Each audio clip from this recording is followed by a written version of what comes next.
Vitamin Arab Saudi. Twins B yang sedari tadi hanya melihat pertikaian orang tuanya pun hanya diam, karena bagaimanapun mereka tahu mana yang benar dan mana yang salah. Apalagi Brian, dia yang biasanya bakal menangis bila melihat pertengkaran orang dewasa, namun sekarang dia hanya sibuk menjelajah es krim saja. Sedangkan Brian, dia hanya menatap Rosa dengan tatapan yang sulit diartikan, hingga Rosa dibawa keluar barulah dia tersenyum kecil penuh misteri. Loh, Papa sama Mama mau kemana?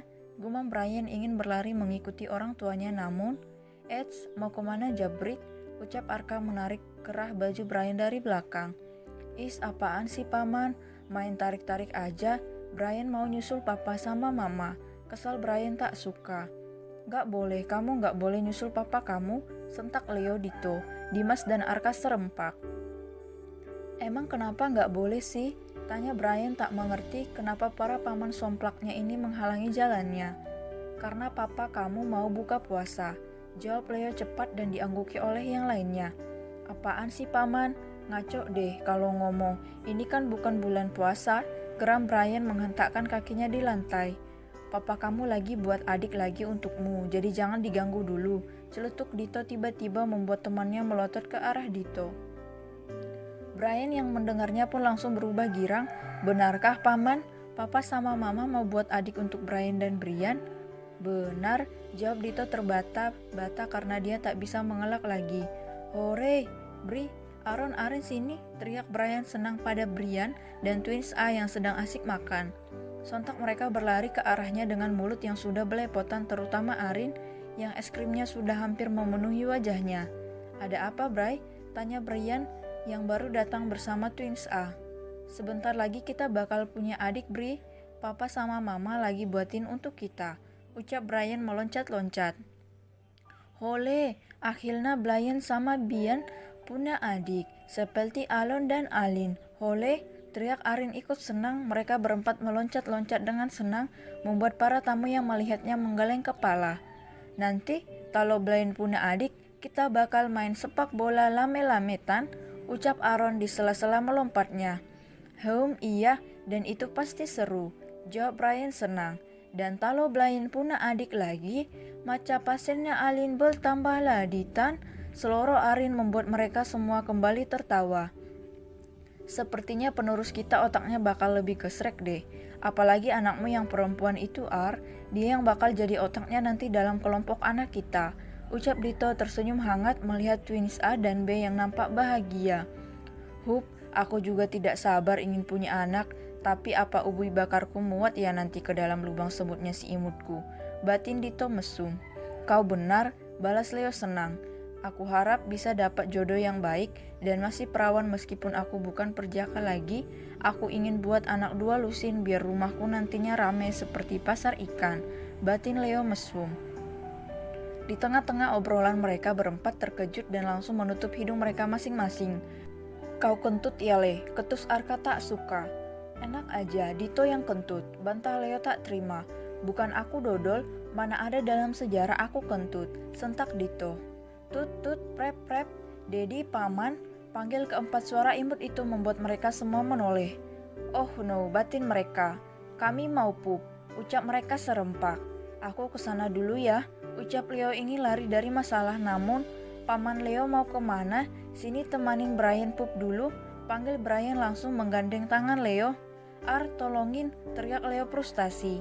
Dimas pun ingin kabur, namun dengan cepat Aaron menggandeng tangan Dimas. Ini perintah paman, dak boleh nolak, ucap Aaron dingin seperti Arka. Begitu juga dengan Brian yang menggandeng tangan Dito dan Arin yang menggandeng tangan Arka. Sayang, Arin juga mau pup, tanya Arka lembut karena sebenarnya ia ingin meminta tolong pada mamanya maupun Putri. Namun ia kasihan melihat Putri yang duduk di kursi roda seraya memangku baby Maria dan Lisa menggendong baby Mauja, sedangkan Jimmy menggendong baby Maher. Ndak, Dad, Alin cuma mau pipis, jawab Arin membuat Arka tersenyum senang. Oke, ayo sayang kita ke toilet, ucap Arka menggendong Arin. Kemal dan Bilkis masuk ke dalam kamar pengantin yang sudah disiapkan untuk mereka. Terlihat indah kasur king size mereka yang sudah ditaburi dengan bunga mawar merah berbentuk love. Dengan lilin yang beraroma terapi lavender membuat indera penciuman mereka terasa segar.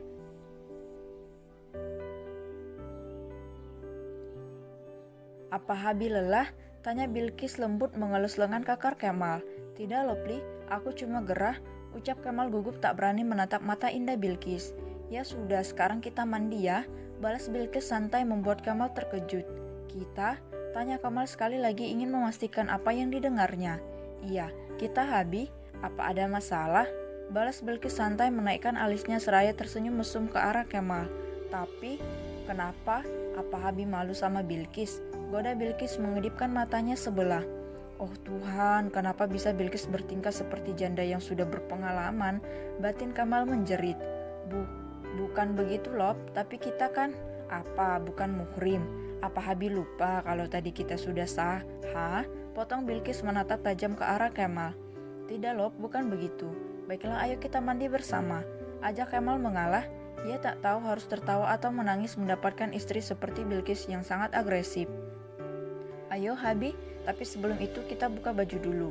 Ucap Bilqis langsung membuka bajunya, namun ia merasa susah karena tangan pendeknya tidak sampai untuk membuka resletingnya. Habi, bukain. Rengek Bilqis manja. Iya Lop, balas Kemal perlahan-lahan membuka resleting gaun Bilqis. Glek, punggung mulus itu terpampang jelas di depan Kemal. Sekuat tenaga dia menahan diri agar tak menerkal Bilqis sekarang. Karena ia tahu kalau Bilqis sangat lelah hari ini. Tiba-tiba dia mengingat botol yang dikasih oleh Arka tadi. Lop, apa kamu telah lelah? Tanya Kemal lembut membuat Bilqis berbalik dengan hanya menggunakan penutup gunung kidulnya yang berwarna merah terang karena gaun Bilqis sudah melorot jatuh ke lantai. Iya Habi, Bilqis lelah. Jawab Bilqis memeluk tubuh Kemal membuat si rampok menegang di bawah sana. Kemal langsung mengambil botol obat yang dikiranya vitamin itu dari saku jasnya. Ya sudah, ini sepertinya vitamin yang dibeli khusus oleh Arka dari Arab Saudi Lop untuk kita. Jadi kamu minum ini ya, biar tubuh kamu rileks dan lelahnya berkurang. Pinta Kemal lembut membelai wajah Bilqis. Habi juga ya, balas Bilqis membuat Kemal mengangguk kepalanya cepat. Ayo kita minum.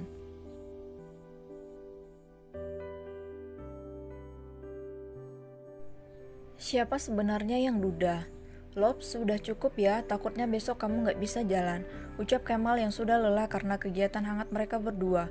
Padahal Kemal juga mau minum obatnya, namun dia tak liar seperti Bilqis. Ia masih bisa berpikir jernih dan berusaha menghentikan permainan mereka karena ia takut besoknya Bilqis tidak bisa berjalan. Tadinya Kemal yang memimpin permainan membuat Bilqis berteriak memanggil namanya, namun itu cuma 2 kali saja. Setelah itu dengan gerak cepat Bilqis yang mengambil alih permainan. Ia melakukannya dengan rakus bagaikan anak kecil yang baru tahu akan manisnya es krim. Begitu juga dengan Bilqis. Ia seakan gila malam ini. Bilqis cuma berdehem.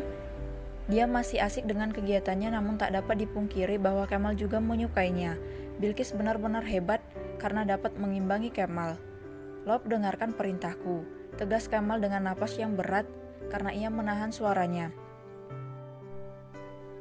Dikit lagi Habi, ucap Bilqis mempercepat permainannya hingga ia mencapai puncak untuk ke-25 kalinya, sedangkan Kemal ia sudah mencapai puncak sebanyak 15 kali. Ah Habi, Lop, teriak Kemal memeluk erat tubuh Bilqis karena kenikmatan yang amat luar biasa ia dapatkan dari Bilqis. Napasnya tersengal-sengal karena lelah sekaligus nikmat.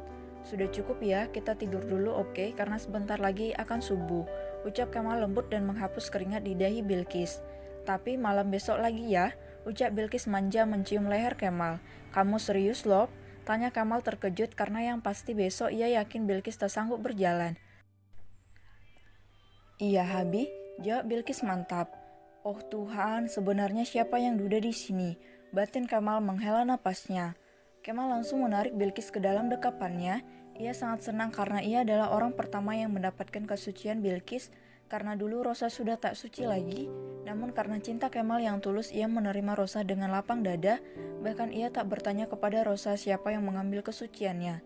Karena bagi Kemal, setiap orang punya masa lalu dan dosa. Ia tak ingin membuat Rosa membuka aibnya sendiri karena itu berdosa. Sedangkan di tempat Rosa, ia sekarang sedang ada di apartemen Sean. Ia juga baru melakukan apa yang Kemal dan Bilqis lakukan. Ia tidur memunggungi Sean, matanya sudah berair, penyesalan tetaplah penyesalan. Ia tak bisa berbohong lagi dengan perasaannya. Kali ini hatinya benar-benar hancur karena lelaki yang dulu tulus mencintainya berubah menjadi sosok laki-laki yang hatinya seakan mati untuknya. Maafkan aku Mal, aku menyesal karena telah meninggalkanmu dulu. Aku menyesal karena sudah mengkhianati cinta tulus yang kamu berikan. Kamu adalah laki-laki yang paling baik dan hebat yang pernah aku temui, Mal. Kamu tidak sekalipun merendahkanku walaupun dalam keadaan marah, bahkan di saat aku berbuat salah. Kamu menghargaiku dan memperlakukanku bak permata yang rapuh, Mal. Kamu menyayangiku dengan tulus. Jika boleh waktu terulang kembali, aku sangat ingin memperbaiki hubungan kita yang retak. Jika waktu terulang kembali, aku tidak akan pernah meninggalkanmu. Aku akan menjadi istri yang baik untukmu dan menjadi ibu yang penyayang bagi anak-anak kita. Aku mohon maafkan aku, Mal. Aku egois. Andai dulu aku tidak serakah, pasti kita masih bisa bersama-sama lagi seperti dulu. Aku baru sadar bahwa di dalam hatiku ini masih tertera namamu, Batin Rosa. Ia bangkit dari tidurnya perlahan, kemudian ia mengambil bajunya kembali dan keluar dari apartemen Sean. Ia berjalan gontai dengan pandangan kosong dan air mata yang mengalir. Ia terus melangkah tanpa tujuan, hidupnya hancur, kacau membuat dirinya putus asa akan hidup. Hingga tak terasa 2 jam berjalan tanpa arah, ia berhenti di depan jembatan. Ia melihat ke bawah, air sungai mengalir sangat deras. Ia tersenyum getir, perlahan ia naik atas jembatan tersebut, dan di saat ia mau memejamkan matanya, ingin melompat ke bawah, ada sebuah tangan yang melingkar di perutnya. "Lepaskan aku," teriak Rosa memberontak. "Apa kau gila, ha?" teriak pria tersebut, langsung menarik Rosa menjauh dari pinggir jembatan tersebut. "Iya, aku gila. Lalu apa urusanmu, ha?" bentak Rosa, ingin berlari menuju pinggiran jembatan lagi, namun dengan gerak cepat pria itu mendekapnya.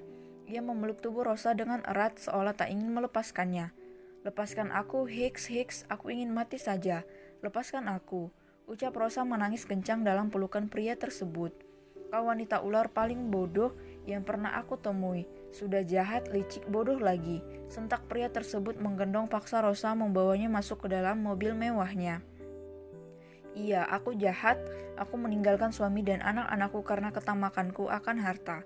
Dan sekarang aku ingin menebus itu semua dengan kematianku, jadi lepaskan aku," sarkas Rosa dengan air mata mengalir di pipinya. Mendengar kata kematian, pria tersebut marah besar. Ia segera menampar wajah Rosa dengan keras. "Plak, apa kau kira dengan kematianmu dapat membuat mereka memaafkanmu, ha? Apakah otakmu itu hanya berfungsi untuk berpikir jahat saja, ha? Kenapa kau tidak meminta maaf saja kepada mereka yang pernah kau sakiti, bodoh? Kenapa harus dengan bunuh diri?" teriak pria itu marah membuat Rosa gemetar ketakutan.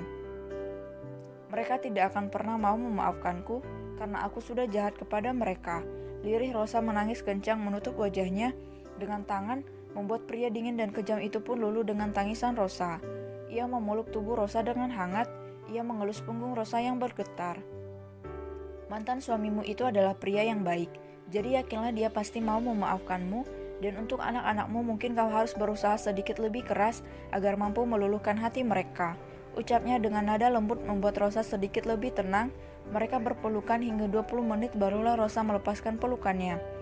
Ia menatap dalam wajah pria yang di depannya itu, wajah pria yang pernah mengancamnya di saat dia pertama kali datang ke Indonesia. "Siapa namamu?" tanya Rosa dengan suara serak membelai rahang tegas pria itu. "Yogi Jaswandi," ucap pria tersebut menatap lekat bola mata Rosa yang nampak indah. Cuk, bola mata Yogi membulat sempurna dikala merasakan benda kenyal tersebut di bibirnya. Jantungnya berdetak kencang karena untuk pertama kalinya ia merasakan hal ini. "Terima kasih karena sudah mau menolongku, Yogi," ucap Rosa dengan tersenyum tulus. Dek,